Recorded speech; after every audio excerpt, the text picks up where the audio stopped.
दिल्ली और मुंबई जैसे बड़े मेट्रो शहरों में ये तस्वीर आप और हम में से सभी ने लगभग राह चलते रेड लाइट या उसके आसपास के क्षेत्रों में देखी होगी।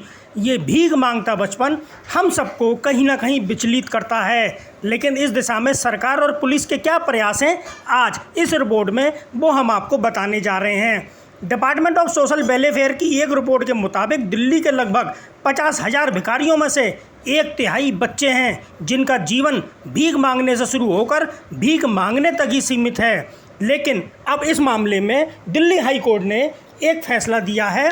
1 अक्टूबर को ये फैसला आया है, यानी कल ये फैसला आया है कि जिन ऐसे बच्चों के ऊपर केस चल रहे थे जो नाबालिग थे और जो विभिन्न अपराधों में लिप्त थे, ऐसे 1108 केस को दिल्ली हाई कोर्ट ने टर्मिनेट यानी समाप्त कर दिया है, क्योंकि उनकी सज़ा का कार्यकाल लगभग 6 महीने से ऊपर का पूरा हो चुका है और अभी तक उन बच्चों का भविष्य इस केस में फंसा हुआ था।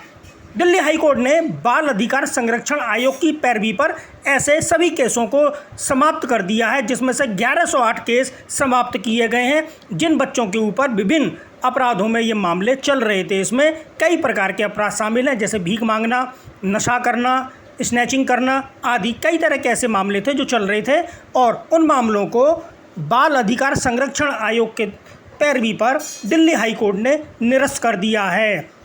आज इस मामले पर दिल्ली बाल अधिकार संरक्षण आयोग ने एक प्रेस वार्ता की और इस विषय पर अपने विचार रखे। टाइगर कमांड द्वारा दिल्ली में बच्चों के द्वारा भीख मांगने पर पूछे गए एक सवाल पर आयोग के चेयरमैन अनुराग कुंडू ने विस्तार से बताया कि ये एक गंभीर मामला है। उन्होंने क्या कहा, आपको सुनिए।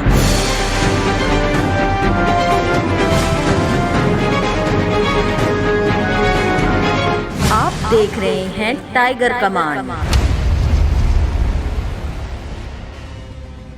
दिल्ली हाई कोर्ट के उस आदेश के बाद जिसमें 1 साल से ऊपर के बाल श्रमिकों के ऊपर या जिनके बच्चों के ऊपर केस चल रहे थे उसको टर्मिनेट कर दिया है। बाल अधिकार संरक्षण आयोग के चेयरमैन अनुराग जी हमारे साथ हैं। अनुराग जी, क्या कहना है? नहीं, बहुत अच्छा फैसला दिल्ली हाई कोर्ट का और बहुत ज़रूरी है कि टाइम बाउंड तरीके से बच्चों के मैटर्स में इंक्वायरियाँ हों, ताकि जहाँ जहाँ बच्चे इस प्रकार के जो है वातावरण में आ गए, जहाँ वो ऑफेंसेस या कॉन्फ्लिक्ट इन लॉ आ गए हैं, उनकी काउंसलिंग हो। लेकिन वो ज़रूरी है कि टाइम बाउंड जो है इंक्वायरी हो। तो अब बहुत अच्छा फैसला है माननीय हाई कोर्ट का कि इतने लंबे समय से जो लंबित मामले चल रहे हैं उनको टर्मिनेट कर दिया गया है। इससे जुड़ा हुआ मामला है कि जो बेगर्स की समस्या मेट्रो सिटीज़ में है, जिस समय मैंने सवाल ही पूछा था, उस पर आपका आयोग क्या कार्रवाई कर रहा है? हमने बहुत सारे रेस्क्यू ऑपरेशंस कराए हैं, क्योंकि 3 प्रकार के बेगर्स हैं सड़क पे इस टाइम पे बच्चों के मामले में।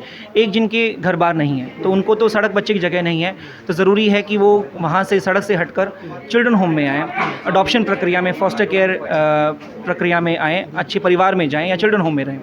दूसरे जहाँ पर जो है पीछे से कोई गैंग इन्वॉल्व है, क्योंकि अक्सर आप देखेंगे कि चाइल्ड बेगिंग जो है वो एक फ्रंट एंड होती है पीछे से एक ऑर्गेनाइज्ड माफिया की, वहाँ से ज़रूरी है कि उनको वापस रेस्क्यू ऑपरेशन करा के चंगुल से हटाया जाए। तीसरा जो बहुत बड़ा कारण गरीबी, जो कोरोना से पहले भी था और कोरोना के आने के बाद तो बहुत ज़्यादा, क्योंकि नौकरी और पेशे चले गए हैं, दुकानें बंद हो गई हैं, तो पॉवर्टी बहुत बड़ा कारण है। तो अल्टीमेटली सरकार किस प्रकार से हाउसिंग, किस प्रकार से स्पॉन्सरशिप, किस प्रकार से इनकी डिफरेंट फाइनेंशियल असिस्टेंस, इनको राशन दिया जाए, अल्टीमेटली सोल्यूशन वही है। आयोग भी इसमें कार्रवाई करेगा? बिल्कुल, हमने बहुत सारे रेस्क्यू ऑपरेशंस कराए हैं, हमने प्रोसेसेस को इम्प्रूव किया है, सेंसिटाइजेशन कराया है, स्पॉन्सरशिप गाइडलाइन सरकार के साथ काम करके नोटिफाई करवाई हैं। हॉटस्पॉट भी आपने मार्क किया है? जी बिल्कुल।